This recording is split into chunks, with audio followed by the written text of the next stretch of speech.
Welcome to Simplified UPSC by PPP, where we listen, learn, and grow together.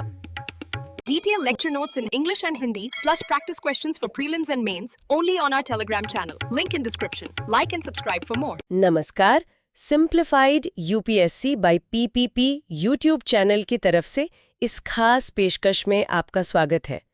अगर आप चाहते हैं कि हम आपके लिए ऐसा ही उपयोगी कंटेंट लाते रहें, तो हमें सपोर्ट करने के लिए यूट्यूब पर सब्सक्राइब करें और हमारे साथ जुड़ें।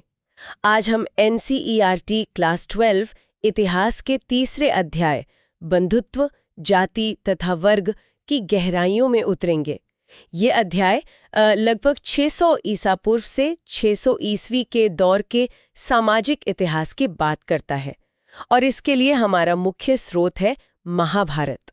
बिल्कुल, ये वो दौर था जब भारतीय उपमहाद्वीप में आप देखिए बड़े राजनीतिक और आर्थिक बदलाव हो रहे थे और इन बदलावों का समाज पर, परिवारों पर, रिश्तों पर क्या असर पड़ रहा था, ये समझना बहुत जरूरी है, खासतौर पर यूपीएससी की तैयारी के नजरिए से। तो चलिए इसी को खोलकर समझते हैं। सबसे पहले ये देखते हैं कि इतिहासकार महाभारत जैसे विशाल ग्रंथ का इस्तेमाल कैसे करते हैं। मतलब इसे सिर्फ एक कहानी तो नहीं मान सकते हैं ना? बिल्कुल नहीं। महाभारत को एक गतिशील ग्रंथ, एक डायनामिक टेक्स्ट माना जाता है। इसे रचने में आप सोचिए लगभग 1000 साल लगे।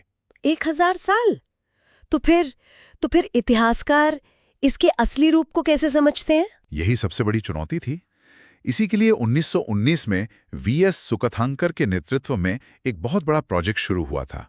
उन्होंने देश भर से मिली महाभारत की जितनी भी संस्कृत पांडुलिपियां थीं, उनकी तुलना की और एक क्रिटिकल एडिशन यानी समालोचनात्मक संस्करण तैयार किया। अच्छा, ये तो बहुत बड़ा काम रहा होगा।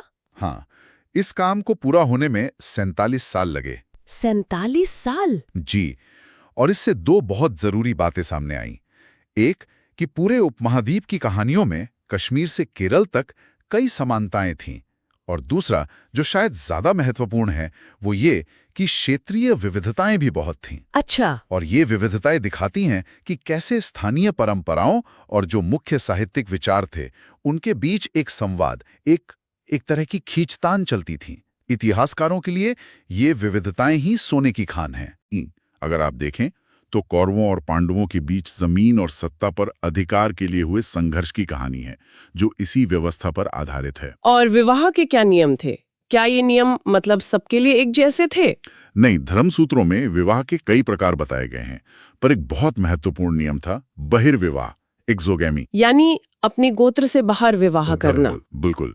और ये माना जाता था कि पिता का एक अहम धार्मिक कर्तव्य कन्यादान है। यहाँ पर ये जो गोत्र की व्यवस्था है ये भी बहुत दिलचस्प हो जाती है। हाँ, लगभग 1000 ईसा पूर्व के बाद ब्राह्मणों ने लोगों को गोत्रों में बांटा, जो किसी वैदिक ऋषि के नाम पर होते थे। नियम ये था कि शादी के बाद स्त्री को अपने पिता का गोत्र छोड़कर पति का गोत्र अपनाना होता था। लेकिन यहाँ एक बहुत जरूरी बात है जो यूपीएससी के लिए भी खास है। सातवाहन शासकों का आपने जिक्र किया था। हाँ, बिल्कुल। सातवाहन शासकों के अभिलेख दिखाते हैं कि कुछ रानियों ने विवाह के बाद भी अपने पिता का गोत्र बनाए रखा, जैसे गौतमीपुत्र सिरी सातकनी। अच्छा। ये ब्राह्मणवादी नियमों के खिलाफ जाने का एक साक्ष्य है, जो दिखाता है कि नियम हमेशा सख्ती से लागू नहीं होते थे। तो मतलब आदर्श और यथार्थ में एक फर्क था। बिल्कुल। चलिए अब बात करते हैं समाज के सबसे जटिल पहलू की, जाति व्यवस्था। इसकी शुरुआत कैसे हुई? देखिए, धर्मसूत्रों और धर्मशास्त्रों में एक आदर्श व्यवस्था बताई गई है 4 वर्णों की: ब्राह्मण, क्षत्रिय, वैश्य और शूद्र। हाँ, और कहा गया कि ये व्यवस्था दैवी है और जन्म पर आधारित है। हर वर्ण के काम भी तय कर दिए गए। लेकिन क्या असल में ऐसा ही था? क्या राजा हमेशा क्षत्रिय ही होते थे? बिल्कुल नहीं। यही तो सबसे दिलचस्प बात है। कई महत्वपूर्ण राजवंशों के राजा क्षत्रिय नहीं थे। मौर्यों को ही ले लीजिए, जिन्होंने इतने बड़े साम्राज्य पर राज किया, उनके उद्भव पर ही बहस है। और शुंग और कण्व, वो तो ब्राह्मण थे। एकदम सही। और शक, जो मध्य एशिया से आए, उन्हें तो म्लेच्छ या भारी माना जाता था। ये उदाहरण दिखाते हैं कि सत्ता कोई भी हासिल कर सकता था, जिसके पास शक्ति और समर्थन हो, चाहे वो किसी भी वर्ण में जन्मा हो। तो ये तो हुई वर्ण की बात, लेकिन जाति की भी बात होती है। दोनों में क्या फर्क है? ये एक बहुत ही बारीक अंतर है। वर्ण सिर्फ 4 थे, लेकिन जातियां वो बहुत थीं। जब भी कोई नया समुदाय, जैसे जंगल में रहने वाले निषाद, या कोई पेशेवर वर्ग जैसे स्वर्णकार, मतलब सुनार। हाँ सुनार, जब वो व्यवस्था में आते थे तो उन्हें जातियों में बांट दिया जाता था। और फिर अस्पृश्यता, अनटचेबिलिटी की जो धारणा है वो भी इसी से जुड़ी है। हाँ, ये इस व्यवस्था का सबसे दुखद पहलू है। ब्राह्मणवादी व्यवस्था में कुछ कामों को दूषित माना गया, जैसे शवों को संभालना या मरे हुए जानवरों को उठाना।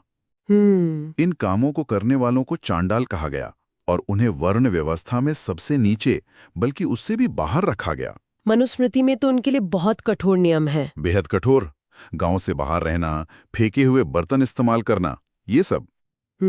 चीनी यात्री फाशान और श्वेनसांग ने भी लिखा है कि इन लोगों को सड़क पर करताल बजाकर चलना पड़ता था ताकि लोग उन्हें देखने से बच जाएं। हर चीज पर नियम थे। तो समाज में संपत्ति का बंटवारा कैसे होता था? क्या महिलाओं का संपत्ति पर अधिकार था? मनुस्मृति के अनुसार पिता की संपत्ति पर बेटों का अधिकार होता था। और बेटियों का? महिलाओं को जो उपहार विवाह के समय मिलते थे, उस स्त्री धन पर उनका अधिकार था, लेकिन वे परिवार की पैतृक संपत्ति में हिस्सेदारी का दावा नहीं कर सकती थीं। अच्छा। वर्ण का भी संपत्ति पर सीधा असर था। आदर्श रूप से ब्राह्मण और क्षत्रिय सबसे धनी होने चाहिए थे। लेकिन ऐसा हमेशा होता नहीं था ना? बिल्कुल नहीं। बौद्ध ग्रंथ मध्यम निकाय में एक बहुत अच्छी कहानी है। उसमें एक राजा बुद्ध के शिष्य कच्चन से बात करता है। कच्चन तर्क देते हैं कि अगर कोई शूद्र धनी हो जाए तो ब्राह्मण और क्षत्रिय भी उसके सेवक बन सकते हैं। वाह, ये तो पूरी व्यवस्था की नींव पर ही सवाल है। हाँ, ये दिखाता है कि आर्थिक हैसियत सामाजिक नियमों को चुनौती दे सकती थी।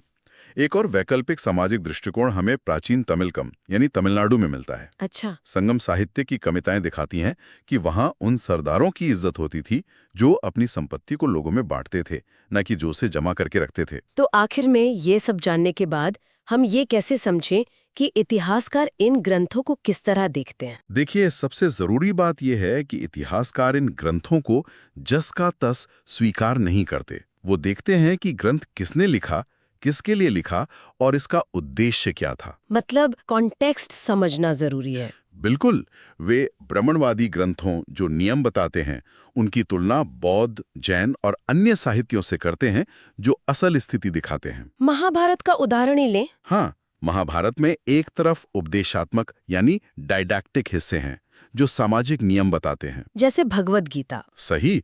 और दूसरी तरफ कहानियां यानी नैरेटिव्स हैं जो दिखाती हैं कि लोग असल में क्या करते थे। इन दोनों के बीच का अंतर ही इतिहासकारों को सामाजिक हकीकत समझने में मदद करता है। तो इस चर्चा से ये साफ है कि प्राचीन भारतीय समाज वो स्थिर नहीं था। नियम थे, लेकिन उन्हें चुनौती भी दी जाती थी। हाँ। पितृसत्ता, जाति और संपत्ति के अधिकार जैसे मुद्दे तब भी जटिल थे और आज भी हैं। बिल्कुल। और यूपीएससी के परीक्षार्थियों के लिए सबसे बड़ा सबक यही है कि समाज के नियमों, प्रिस्क्रिप्टिव टेक्स्ट और असलियत, एक्चुअल प्रैक्टिसेस के बीच के फर्क को समझना जरूरी है। इतिहास सिर्फ तथ्यों का संग्रह नहीं है, बल्कि बदलाव और संवाद की एक निरंतर प्रक्रिया है। एक विचारणीय प्रश्न श्रोताओं के लिए। जिस तरह महाभारत जैसे ग्रंथ को सदियों तक अलग-अलग समूहों ने अपनी तरह से बार-बार लिखा और सुनाया, क्या आज भी हम इतिहास और अपनी कहानियों को इसी तरह से नहीं गढ़ते? उम्मीद है ये चर्चा आपके लिए उपयोगी रही होगी। हमें सपोर्ट करने के लिए सिंप्लीफाइड यूपीएससी बाय पीपीपी के YouTube चैनल को सब्सक्राइब करना ना भूलें। धन्यवाद। Thanks for watching. Follow us on Telegram and Instagram. Don't forget to like, share, and subscribe.